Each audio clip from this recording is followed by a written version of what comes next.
We're back. Ooh.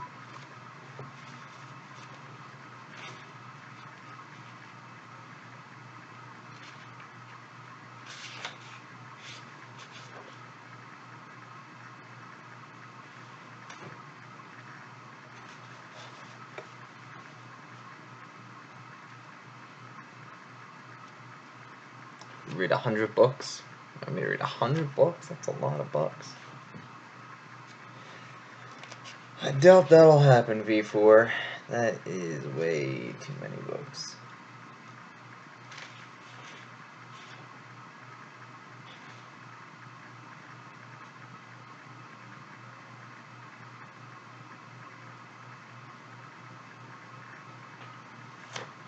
So, who else are we waiting for? Anyone else coming, V4? Just you? Are you snug in bed?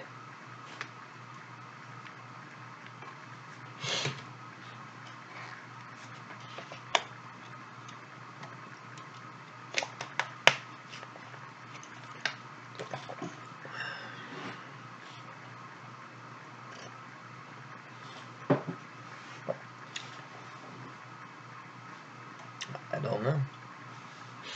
I do not know. Played a lot of video. That's 3 hours. That's a lot for me. I don't usually go that hardcore. I mean, on the rare occasion, I will. The rare occasion. I think we'll do two chapters tonight of Marlfox.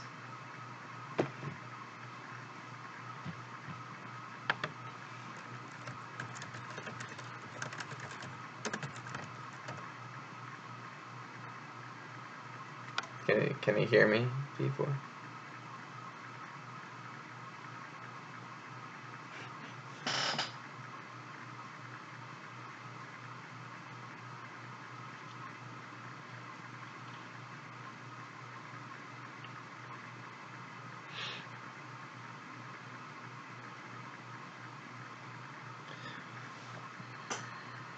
Anyone who's watching this later, I will read at some point.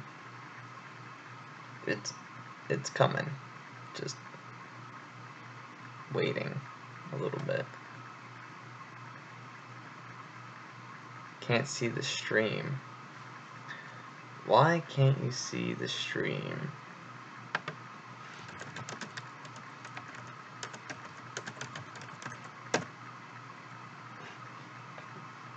You should be able to see said stream.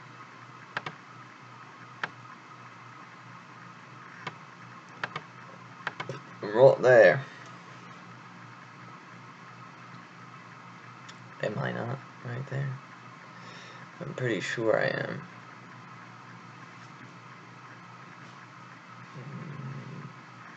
Alright, good.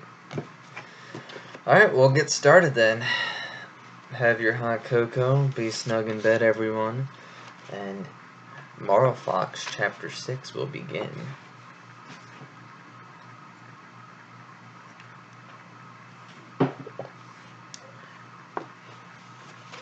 I shall show you off the bit of art first. Look at them squirrels.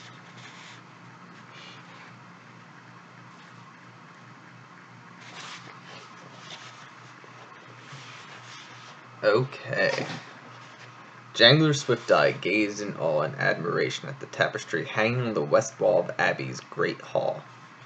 It depicted vermin fleeing in all directions from the figure standing boldly at its center, Martin the warrior. The armor-clad mouse leaned upon the hilt of his fabulous sword, a friendly, reckless smile on his striking features. So, in the Red Ball mythos, this character, Martin the warrior, was one of the founders of Red Ball, so everyone holds him in this holy regard. There's actually a book about him as well, and it's pretty good. Jangler whistled softly. Now there stands a warrior among warriors, by the seasons. He looks so confident and strong. Small wonder those vermin are fleeing from their lives, mate. Restful pointed to the name embroidered on the border. Aye, that's Martin the warrior. He was the creature who freed Mossflower from tyranny and helped found this Abbey of Redwall. That's what I just said. I felt just as you do when I first saw him. This tapestry means a great deal to any creature calling itself a Redwaller, but come and join the company at victuals afore that hare and his performing troupe do a vanishing act with all the food. Twist me tail, those actors can put it away. Florian Dugglewolf Willowchop was on his fourth bowl of summer salad with celery cheese and barley bread. Between salads he had demolished a number of strawberry cream tarts, a mushroom and leek pastry with gravy, and a portion of woodland trifle topped with meadow cream that would have fed 4 Dibbons in 2 days. The hare waggled his ears appreciatively. I say, you chaps, this spread is up so jollitudely inscrunchable. My compliments to the cook, Lady Cregham Marm. The badger mum put aside her apple turnover with maple syrup. Tell him yourself, Mr. Florian. He's just resigned to the thought of having to cater to you again. The entire table of guests fell about with laughter. Florian looked slightly baffled and attacked a wedge of plum pudding pensively. Flippin' strange fellow, you think a cook would enjoy serving up a dinner to a chap who enjoys his tuck, what? Danfleur sat between Song and Dippler and advising them on the fare. Here, Dip, try some of this candied fruit sponge, you'll like it. Song, here's some deeper and ever turnip. Jeez. Song, here's some deeper and ever turnipin' tater and boot pie. Formal winks broadly at the pretty young squirrel. Her, you lookin' like a mystery ocean each and night and day. 'Tis ye mole's favourite boy. Lustful treated Jangler to a tankard of October ale and a thick slab of yellow cheese studded with hazelnuts and carrot, with a small farl of hot brown bread. Get that down your famine-fed chops, mate. 'Twill make you feel like a real warrior. Jangler's hooded eyes gazed around at the scene. I came here once when I was but a mite. Have you ever seen a more cherry and welcome bunch than these Redwallers? No wonder travelers tell tales and legends of this abbey. Dwapple was singing in Skipper's lap. A great Dwapple. Dwapple was sitting in Skipper's lap in company with Blinny and Wugger. The otter chieftain allowed them to sample his soup. Eat 'arty, mateys. 'Tis a water shrimp and oot and troot and full of wild water shrimps, bullish tips, ransoms, watercress, and special spices. Otters like it 'cause it makes 'em big and strong. Sister slowly wrapped Skipper's paws with her fork. You are naughty, Skipper. Those Dibbons won't be able to cope with your dreadful hot and spicy soup. The big otter chortled as he saw the Dibbons ladle soup from his bowl. Marm, begging your pardon, but I'm a great believer in letting young'uns find out things for theirselves. This is learning 'em a lesson. However, contrary to expectations, Dwapple and the mole babes thoroughly enjoyed the fiery concoction. Burry, soupy, lovely, and warm. Oh, dearly looks good soup. Dwapple have it this a soup and nicey taste. He writes characters pretty well, I guess. The delicious repast continued into the late evening when candles and lanterns were lit in Great Hall. During a lull in the proceedings, Lug hailed Florian. Oi there, matey. How's about you and your troop putting on that show you promised when we rescued you for a cart from the swamp? The hare stood and bowed to his assemblage. Why not, indeed? The wandering Noonvale companions would churl us in the extreme, not to return the compliment of such a fabulous fare, but I know that seated here at the table this evening is one among us who possesses a voice of pure gold, Jangler's daughter, who is aptly named Song. Mayhap she would honor us? In anticipation of this, I myself scribed a small ballad. Florian produced a scroll with a resounding flourish. Ahem. A few simple lines are recorded, while in the pause of a muse, what, goes to the tune of Breeze in the Meadow. Do you know that one, Song? The young squirrel took the scroll and studied the lines. I'd be pleased to, sir. These words fit the tune nicely. Father? Jangler smiled proudly as he played the instruction on his reed flute. Song clasped her paws in front of herself and took a deep breath. All eyes were riveted on her at the first heartbreakingly sweet notes poured forth, echoing slightly through the ancient hall. Our thanks to you, our friends, our thanks to one and all, for kindly asking us to join you at Redwall. We saw from afar, just as thought as we should, your abbey like a gem set in moss flower greens and wood.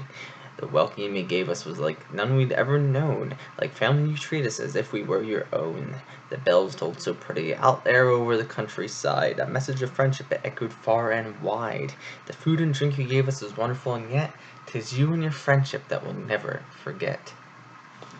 Song's parents and Grandma Elio congratulated her heartily as the rafters sang with admiring cheers and applause for her singing. Florian and the other two otters, Borokul and Elichim, took the floor next. The hare reversed his frock coat and tied the sleeves about his neck so it hung down behind him like a cloak, stuck a gold-twirling mustache to his upper lip, and struck a noble pose. The otters fitted brass rings to the ears, put on ragged breech coots, and brandished a pair of floppy stage swords. Florian explains the scenario to the audience. And now, good creatures of this awesome edifice, we wish to present a historical entertainment, the Duel of Insults. This was a actual incident involving my great ancestor, one Bolin de Quintswold, and two vermin ferrets who would not let him pass. Picture the scene then, a narrow trail running through a woodland glade, and here comes I, the gallant hare Ballo. Florian stood breezily across the floor, stopping short of the two otters, who were trying their best to resemble a pair of evil ferrets. The hare greeted them civilly enough. "Good morrow to ye both, sirs. Pray stand aside and let me pass through the woodlands, for I am but a travelling gentlebeast, what?" The two otters paced toward him, waving their swords savagely. "Har! No beast passes here and lives to tell a tale. Aye, to pass safe, ye must first defeat us in combat. Draw ye sword." The hare spread both paws dramatically wide. "Alas, I am unarmed. But stay, I shall defeat you both, not under with mere any weapon. Nay, I will use only my thunderous voice and sparkling wit, as they will suffice to vanquish you both. In short, I challenge you to a duel of insults, you foul and feckless ferrets." Elichim and Borokul scowled wickedly and began their insulting. "You rotten right-ear rabbit, you lanky lopsided lettuce leaf." Florian appeared to sway slightly, but stood to his ground, jaw outthrust. "Ho ho, is that the best you can do? Well, let a champion show ye a thing or two." Wugger shouted out encouragingly. "Go on, sir. You show 'em and vermits." Others began egging him on. He held up a paw for silence and launched into his tirade. "You misbegotten, muddle-headed, mud-muckers, slop-pawed, fickle-faced, bottle-nosed, baggy-bottomed, bucket-filled, beetle-brained beasts." The two make-believe ferrets looked aghast, falling back several paces on the onslaught until they recovered and retaliated. "Stinky string-eyed snaggle-tooth slop-swiler, aye, filthy frog-faced, flippin' foozle-fobble flop."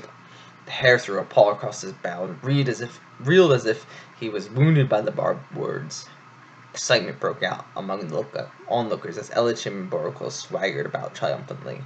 "Fight back! Don't let the vermin shout things at you like that." Dwapple shook a clenched paw at the ferrets. "Nut-nosed, nooky-netted, smelly paws." Deesum covered his mouth. "My dear, where did you learn such horrid expressions?" Florian, alias Balal, was back insulting gallantly. "Toothless, twoggle-tongued, twitterin' trip-hound, slack-gutted, slime-slide, sludge-hearted, spiritless spit-spatterers." The ferrets began to sink to the floor under the weight of insults. Redwallers rose, clapping and cheering as they urged the heroic hare on to greater efforts. "Don't stop now, you've got him now." "Aye, carry on, sir, give it to him hot and heavy. Show the villains who's boss." "Brr, her, you tell him what you think of him, sir." Florian strode bravely forward, cloak swirling as he finished off the retreating foe beast with resounding phrases.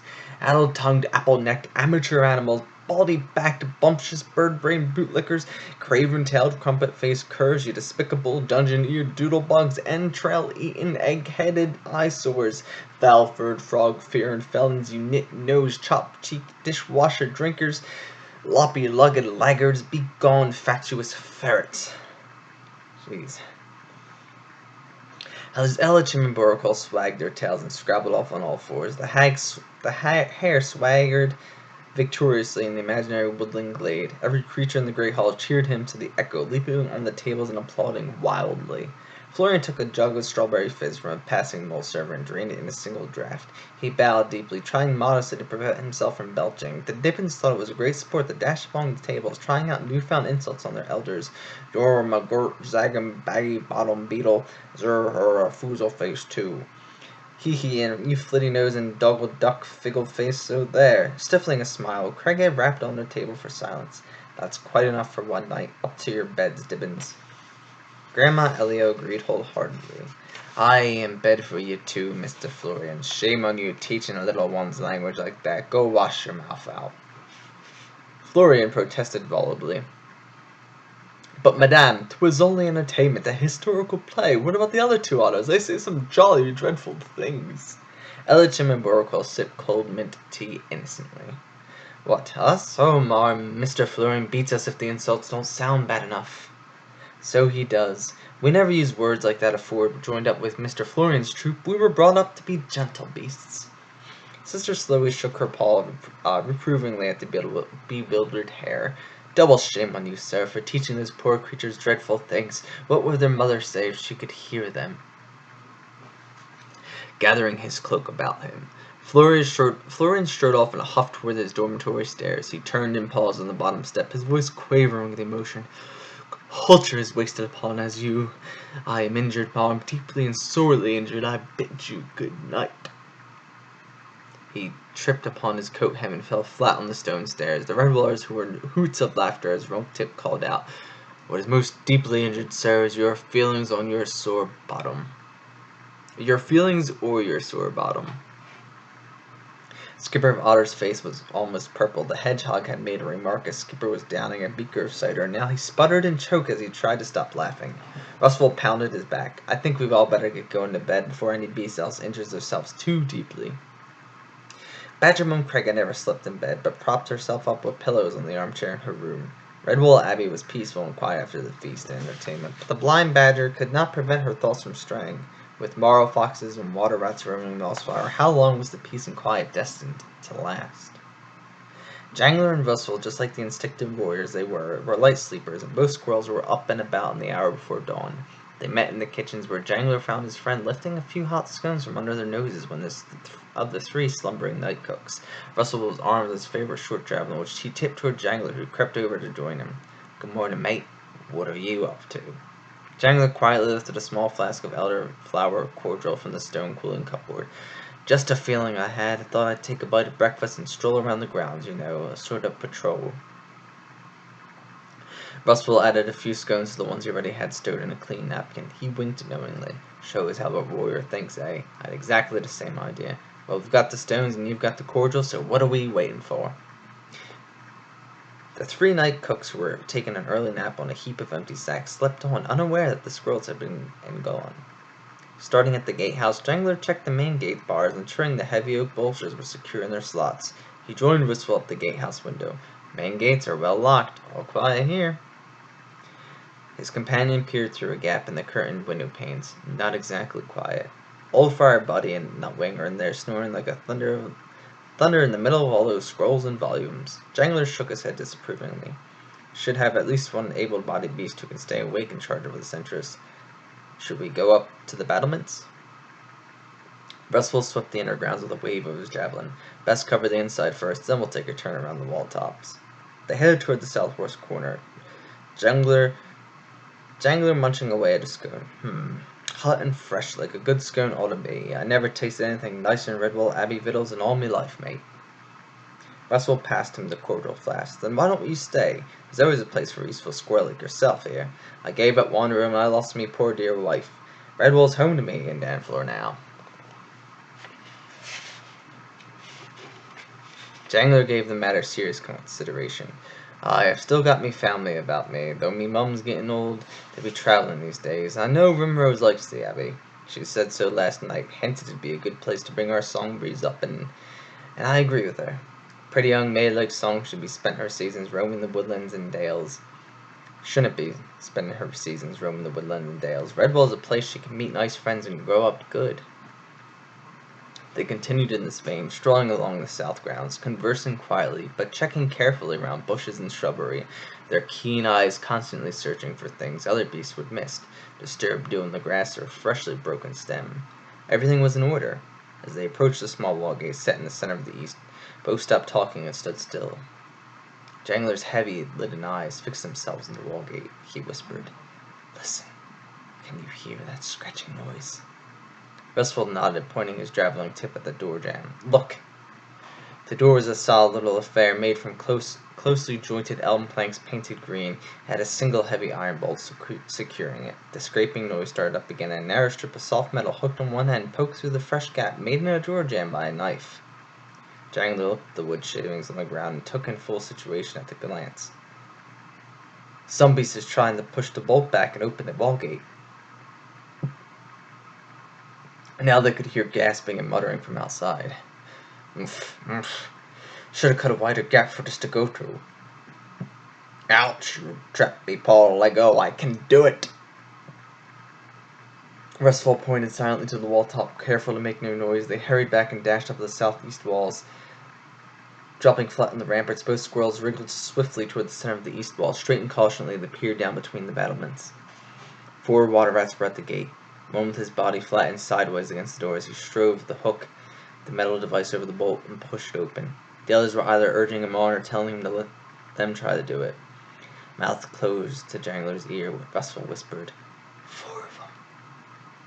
Jangler scoured the scene thoroughly, eyes flicking from side to side. Restful, wait, there's 5. See the Marlfox leaning on that rowan? The Marlfox, Skeletor, unaware he was being watched, struck the tree trunk impatiently. Hurry it up, Farcher. What's the matter? I thought you were supposed to be good at opening locks. A rattle metal upon metal sounded out. The rat Thatcher straightened up confidently, assuring his master, I think I've got it, sire. The hook's over the bolt end. Jangler nudged Restful urgently. Must put a stop to this before they've taken. I'll take Thatcher. You pick up the Marlfox. Now. Jangler leapt over the battlements, whirling his sling. Thwack! Thatcher was slain instantly as the big round rebel pebble struck him between his square eyes. Restful threw his javelin. It was only Skeletor's swiftness that saved his life. He saw the rat fall as the sling stone struck, and glancing up at the wall top, he could see Jangler, sling and paw at the battlement, with Restful to the side of him, launching the javelin. The Marlfox threw himself to one side, but not fast enough. The javelin, which was aimed at his chest, missed any vital spot, but took a chunk of his flesh from his shoulder, pinning his cloak to the rowan. Stifling a shriek of pain, Skeletor ripped his cloak free as he fell on all fours. Not wanting to see what fate befell the other 3 rats, he took off through the undergrowth, crouching low and clasping his wounded shoulder. Instantly, the remaining rats fled, sent on their way by another stone from Jangler's sling, which cracked the tail of the last one, stumbling in the cover of the trees. The squirrels immediately hurried from the wall top back down to the gate. Jangler unlatched the metal hook from the protruding bolt and inspected the device. That rat knew what he was doing. A good shove or two and they would have been in. Let's see if he's still alive. They unlocked the gate and stepped out on the mossflower wood. Restful turned the rat over, placing a paw on the creature's heart. Humph. We won't be getting anything out of this one. He's dead as a door now. The rat was long and thin. He wore a gray tunic with a wide belt in which there was stuck a dagger and a curved sword, the only other item he possessed being a half-length black cape. Restful rolled the creature's carcass into some deep loam beneath a spreading buckthorn bush. Jangler heaved on the javelin, tugging it from the roan trunk. You had tough luck there, matey. He moved a bit too fast for ye. Restful cleaned his javelin by jabbing it into the earth. Maybe, but one thing's for sure, Marlfoxes ain't magic. They're quick, but they can't vanish like some say they do. Don't worry, I'll get 'em next time. Dawn was up now, rosy and clear. They strode back to the abbey, finishing the last drop of cordial. Jangler licked his lips. I'm ready for a proper breakfast now. Don't mention what happened back there to any save those who have to know. Oh, and we have to see if those wall gates can be locked up more secure. Mucken, the self-appointed leader of his brother and sister Marlfoxes, sat eating a meal of trout cooked over the fire. Skeletor plastered stream mud on his wound, binding it with dock leaves and sorrel. Mucken spat a fishbone at him, curling his lips scornfully. Blithering oaf, you made a right mess of that plan. Now the Redwallers are sure to know we're about. The vixen Predak helped herself to a portion of the trout. They probably already knew we were in Mossflower if they have half a brain between them. Don't blame Skeletor. I don't think he could have done any better. Mucken wiped his paws on the grass, taunting his wounded brother. A Marlfox, getting himself wounded by a squirrel and losing a good water rat in the bargain? Tell me, Skeletor, did you think I could have done better? Skeletor winced as he dyed the dressing with green reeds. They'll get back more than they gave when I start on them. I'll slay 10 for killing Thatcher and 20 for injuring me. Mucken shook his head in disbelief. You don't understand, stupid. We came to steal, not start a war. Where's the profit in that? Skeletor whipped out his axe and gripped the haft tightly. Blood for blood, I say. Who's with me? Zarbo raised her voice. It's not blood for blood unless some beast kills a Marlfox. That's our law, brother. Mockin's right. We came for plunder, and the Redwall Abbey is the only place worth being from. You messed things up, got yourself rooted and lost Thatcher. Now none of us is with you. Malkin picked his teeth with the fishbone, sneering at Geltor. See, for the moment we're robbers, not killers. Haven't you got that through that thick skull of yours? High Queen Sylph must be surrounded by beauty, rich, wonderful things. That's what we need to bring back to the island. Imagine what she'd do if we staggered back to the Castle Marl with half our number dead, because we'd start an all-out war with the beasts of Redwall. Geltor slumped against a tree, nursing his wound. Har. I don't see the sense to it, tramping around the woodlands just to rob stuff to please that crazy old relic. It's daft. Asgrod, who had remained silent up until now, spoke. Listen, brother. We're storing these valuables for ourselves. Remember, one day our mother will be dead, maybe sooner than we think, considering her age. When that day comes, we will rule the island together. Castle Marl, everything, will be ours. Zyril chuckled mirthlessly. Not according to Mockin. He says we'll kill each other right off until there's only one left to rule. Right, Mockin? Mockin shrugged. Who can tell? I say, let the future look after itself. And for now, we've got to concentrate on that abbey. Listen, I've got a plan that's a lot wiser and less warlike than Geltor's was. Let's get the rats on the march to Redwall. I'll explain to you as we go. Mockin was the toughest and most resourceful of the brothers and sisters. Even Geltor went along with the scheme when he heard it. That was chapter 6.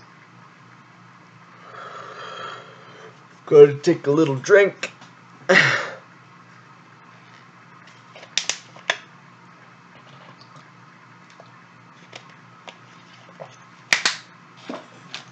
Check my messages. It gets tired reading.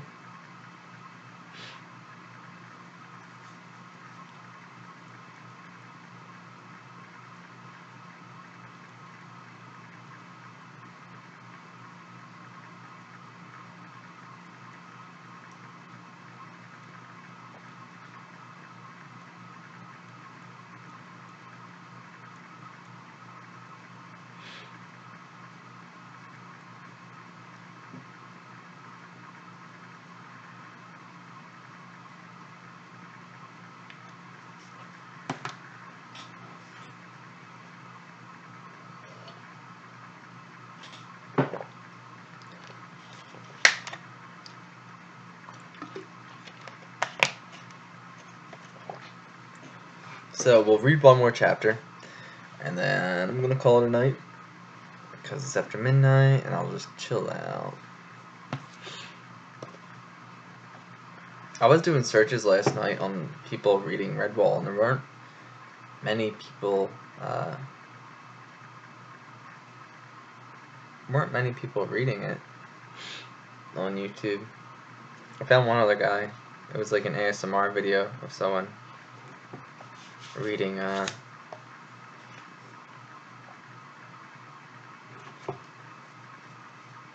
reading Martin the Warrior.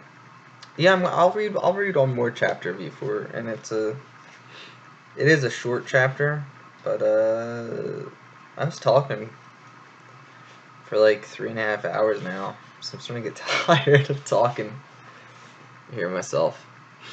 So this will be chapter 7. And there's the art for it. That's the Redwall Abbey.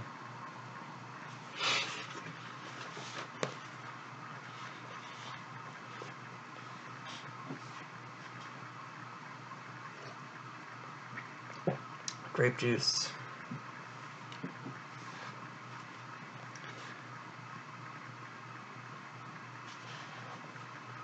Traglo Spearback and his cellar helpers were good carpenters. By midday they were fitting hinge locks to the wall gates. Bolts that doubly secured the doors and could be only opened from one side. Rustful and Jangler were in the conference with Loggalog, Skipper, and Craighead, deciding what the next move should be in the light of the morning's attempted break-in. The wandering Noonvale companions were rehearsing out by the pond, watched by the Abbey Dibbins. Dan was strolling the grounds with Song and Dibbler when Grandma Elio passed them, hobbling toward the gatehouse. Song and her friends took the old squirrel's paws to assist her. You're in a bit of a hurry, Grandma. Where are you off to? I'm going to the gatehouse, song me dear. Your dad said Friar Buddy needs to tell me something. Needs me to tell him all I know about those Marlfoxes. Oh, can we come too? I love hearing you tell tales. The old squirrel looked at the three eager young friends. She paused a moment, as if undecided, then gave in to the request. Oh, if you wish, but you must sit still and don't fidget. I can't abide fidgety beasts. Oh, and one of you nip back and tell that nice brother Millia that we'll all be taking lunch in the gatehouse. Dippler sped off, calling back, Leave it to me, Marm, I'll go. A few minutes later, seated comfortably on an old sofa, Elio faced Nutwing, who was perched on an armchair opposite her. Buddy sat at the desk, quill, ink, and parchment. Song and Stan settled themselves in the arms of the sofa. Friar Buddy began. Now, Martin, I want you to speak slowly and clearly. Address my friend Nutwing as if you were telling my story. I'll sit over here and record all you say. You may begin if you're ready, Martin. Elio stroked the smooth tip of her blackthorn stick. Marlfoxes, let me see. When I was a maid, young as song here, my father told me of a secret island at the center of a great lake somewhere. Foxes had discovered the island and claimed it for their own. Of course, that was after the lake monster was slain and the white ghost left the island. Friar Buddy cut in on the narrative. Excuse me, Marm. What lake monster and what white ghost? Grandma Elio sniffed at him irritably. How should I know? I'm just telling you what I was told to me. Can you remember everything from your early seasons? Buddy held up his paw respectfully. My apologies, Marm. Please continue. Where was I? Oh, yes. Father said that a tribe of foxes with water rats to serve them took over the island and built a big castle there. Then the story went that there was a war. You see, most of the tribe were ordinary vermin, save for two, a male and a vixen, who were Marlfoxes. It was them who were magic. They could make themselves invisible, 'twas said, anyhow. The Marlfoxes got the water rats on their side and wiped out the other foxes, slew them all. Then nothing more was heard from, or of, that island. Now, when I was a bit older, I had a mate gal throw in a little one, too. That was Slong's daddy, Jangler. Galjow was a real adventurer and a great wanderer, and one day he went off in search of the Marlfoxes island, and that was the last any beast ever heard of him. I was left to bring Jangler up. We became wanderers, always hopping around, hoping we'd find Galjow again someday, but we never did. Song took in every word. She felt sorry for Grandma Elio, bringing up Jangler alone, always searching for her lost husband. It must have been a hard life. She put a paw around her grandma's shoulder as the old squirrel continued. One winter, when Jangler was still a little one, we went camped in a hole on a steam bank with naught to eat but a few roots and berries and a fire to keep ourselves by. Then one night a young kingfisher, half alive and freezing, crawls out of the stream into our bank of the dugout hole. Poor little bird, I took him in and shared our fire with what victuals we had. The kingfisher told me he'd come from the Great Lake. He lived on the island and was fishing off it when he was set up by a bunch of magpies. They chased him far and left the little bird for dead in the lake showers, but he wasn't dead. You see, one way or the other, he managed to get away and survive. I tell you true, I owed me and Jangler's life to that kingfisher. When we got well and he could fly again, he brought us food to us all winter long. At night, we all three of us sit together by the fire to keep warm, and he told me what he knew of the island. Said it was ruled by one Marlfox now, a murderous vixen, called herself Queen Sylph. The kingfisher said that she had a brood of 7 cubs, all Marlfoxes, and she slew her mate because she wanted to call himself king. So then, what do you think of that? Old Friar Buddy shook his head to think that such wickedness existed. Song crept down off the sofa arm to sit beside Elio. What happened to the little kingfisher, Grandma? Elio stared into the dust motes swirling in the shaft of golden sunlight from the window, remembering that winter long seasons ago. I recall one morning, 'twas spring, me and little Jangler woken up and the kingfisher was gone. I never set eyes on him again, but I always hoped that good bird had a happier life because we owed him a lot. Dippler breezed in with Root, the mole from the troop, pushing a trolley laden with food between them. The Gloysome shrews bowed. Lunches served, summer vegetable soup, leek and mushroom turnover, and an apple and blackcurrant flan with a nice flagon of rose-heat tea to wash it all down. I hope you ain't started telling the story yet, Mom. Nothing better than eating lunch and listening to a good yarn. Elio heaved herself up with a groan and began dishing out the food. Started. I've done all the telltale I'm doing for the day, young fella, me shrew. You're too late. Fire Buddy put aside his quill. So that's all you know about Marlfox's marm? Can't you tell us more? Elio passed him a plate of food. Aye, right enough, does all. You best wash those inky paws before we eat lunch, Friar. Nutwing, who had dozed off halfway through the narrative, woke up with a start, blinking repeatedly. Lunch? Did some beast mention lunch? The mouse-baked Dwapple and his two new friends, Wugger and Blinny, young Redwall moles, were making thorough nuisances of themselves at the wandering Nudevale companions' rehearsal. Runtkip was going through his conjuring act in spite of their constant barracking interruptions. The hedgehog spread both paws wide, a pebble had vanished, and Flooring announced the trick's next stage. And now, before your very eyes, the great Runtkip magic spike will turn the pebble into a long string of flags, which he will produce from his magical mouth while I give him a roll of the drum. Most of the Dibbins were silent, gazing awestruck at the performance, but Dwapple sniggered villainously as he called out, Well, hurry up, get a wid on it. Florian shot him a glare that would have shriveled lettuce. Silence, please. This is an extremely delicate and dangerous illusion. Kindly refrain from shouting aloud. Dwapple whispered something to Wugger, who immediately got out. Runtkip a droppy pebble onto the ground, 'tis under his other foot. Florian picked up the drumsticks, eyeing Wugger icily. Any more interruptions, and I will eject you from the audience. Great magic Runtippo, are you ready? The hedgehog nodded as Blinny announced what Dwapple had told her. I can't talk 'cause his mouth is full of He can't talk 'cause his mouth was gortly full of flags and strings. The final straw came when Florian tried a drum roll, only to find the drum had merely given forth a dull, stickly thud. Sabotage! Some rotten cads poured honey over me drum, Dwapple! The mouse babe and his companions sensed the game was up. They took to their paws and fled, but Florian hurled dire threats after them. Fiends! Showwreckers! I'll have you roasted with turnips. I'll chop off your tails with a rusty saw. I'll... Decent twitched her nose at the furious hair. Mr. Florian, you stop this unprofessional behavior in front of your audience and then continue with the rehearsal. Behind the vase by the north wall gate, Dwapple sat with the mole vase, wondering what mischief they could accomplish next. He pointed out to the battlements. We go play up on a wall? But Wugger and Blinny would not hear of it. Brr, nay, Zerwin ain't going up there again, ho no. They contented themselves with banging an old cooking pot that Blinny had kept hidden in the bushes. The mole babes whacked it gleefully with sticks as Dwapple mimicked the troop's act. I'm a magic Dwappo, pull lots of flags out me nose, hee hee. They marched about the shrubbery, banging and yelling. Us want cake and strawberry fizz, lots of cake, lots of cake, or we don't grow a wash. That's like you, they want cake. On the other side of the wall gate, the vixen Zarl had no need to press her ear against the wood. She turned to Muckin. You were right. The young ones are there, alive. Bring the others round here from the south and east wall gates. Geltor winced as Muckin patted his injured shoulder.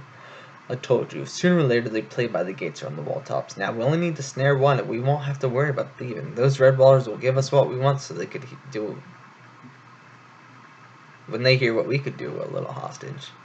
Geltrum moved out of the range of Mockin's paw. Well, let's see you get one of them on the side of the wall. Mockin loosed a drawstring on a bag he carried beneath his cloak. Easy. Just watch me. Dwapple and his friends eventually grew tired of marching and shouting. They were about to run off and see if there was any fun to be had in the gatehouse when several loud knocks knocked on the wall gate door. The little ones went to the door, listening curiously as the knocking continued. Dwapple picked up a stick and knocked in reply. Who's there? What you knock for? The answer came back in a soothing, homely voice. Who do you think I am, little friend? The mouse babe pondered for a moment, then made up a fictitious name like he'd like the sound of. Stickabee? A slice of preserved apple, thick with crystallized honey, slid into the narrow gap at the bottom of the door. The voice chuckled. How did you know my name is Stickabee? Well done. Dwapple stuffed the delicacy in his mouth. Wugger crushed down and called into the gap. Zer for Wugger, oh, you want some sticky bee, zer. Of course you do, Wugger. But you must open the door, so I must give you the whole bagful. Malkin listened to the sounds of tiny paws scraping on the door, followed by the voices of the disappointed Dibbins. Us can't open the locks, Mr. Stickabee, they's too tight. Geltor smiled mockingly at the Marlfox leader. Oh dear, what are you going to do now, Mr. Stickabee? Malkin's paws straight beneath his coat. One more word from you, I'll introduce you to Mr. Axehead. He turned back to the door, his voice cajoling the Dibbins. Oh, come now, I'm sure you can open it. One little lock. Doppel sounded impatient at the Marlfox's ignorance. Is not one little lock, there be two. One's too stiff, and another one too far up to reach. Push some more candy fruit under the door, stick-a-bee. But I can't, my little friend. The fruit slices are too thick to fit under the door. They get all dirty and squashed. Look, why don't you come up on the wall top, and we'll think of a way to get the whole bag up to you. Good idea, huh? Doppel jumped up and down with the excitement. Aye, good idea. We go up on a wall. Walker and Blinny backed off, shaking their heads vigorously. No, you ain't baiting us to go on no wall. You won't catch great trouble if you go up on there, Doppel. The Mouse Babe headed boldly for the north wall steps. Yeah, you too, Freddy Frogs. The moles trundled off to the gatehouse. They had learned their lesson about wall tops. Doppel looked down at the assembly and rats and Marlfoxy below on the ground. Where Mr. Stickabee? Vulcan held a bag of crystallized fruit. Gone to his house to get more candy sweets like this. Are you the friend he was telling me about? Aye, my name's Dwapple. I'm Mr. Stickabee's friend. Oh, good. He said I had to give these to you. Here, catch. Malkin tossed the bags and threw his only a short way before falling to the ground. The Marlfox shook his head sadly. I can't throw them high enough for you to catch, little friend. Dwapple spread his paws expressively. So what do we do? Malkin paced back and forth, as if deep in thought. Suddenly, he clapped his paws down and smiled broadly. Of course, you can come down here and get them, Dwapple. Yeah, silly, Dwapple no climb no down a wall. Malkin took off his cloak, gesturing to several rats to get around and hold the edges. They held it tight, stretching it into a great triangle. The Marlfox pointed to it, grinning brightly. Now you can, Dwapple. It'll be great fun. Just jump and all my friends here will catch you safely. The Mouse Babe clambered on the battlements and looked down doubtfully, not sure whether he would enjoy the experience. Malkin leapt onto the cloak, bounced on the top material once, and jumped back off nimbly. Woohoo, that was great! I wish I were up there with you, Dwapple. I'd really enjoy jumping up and down this cloak. That's unless you don't want the candy sweets and you're a fraidy frog. That did it. Dwapple swelled his fat little tummy out and squalled. May nor a Freddy Frog. Dwapple jump high, higher than that, and right off the top, Mr. Florian's cart. You watch me. Yee! It actually says yee. Oh my god. Dwapple launched himself on the rampants. He landed in the center of the cloak, bouncing twice. Malkin deliberately trod on to go towards Footpaw as he passed. What have you had to say for yourself now, Mr. Oafhead? The wild rats had Dwapple wrapped and bundled in the cloak before he could make another move. So the foxes and the rats have caught the baby mouse, and they're going to use him as a hostage, which is a shame. There was that annoying mouse too. Where is it?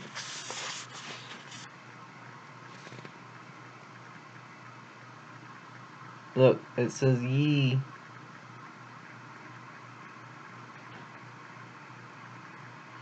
Yee.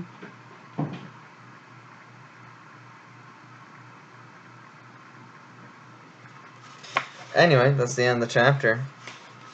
That was 6 and 7. We'll pick it up probably next week sometime. Monday maybe? Monday or Sunday night maybe.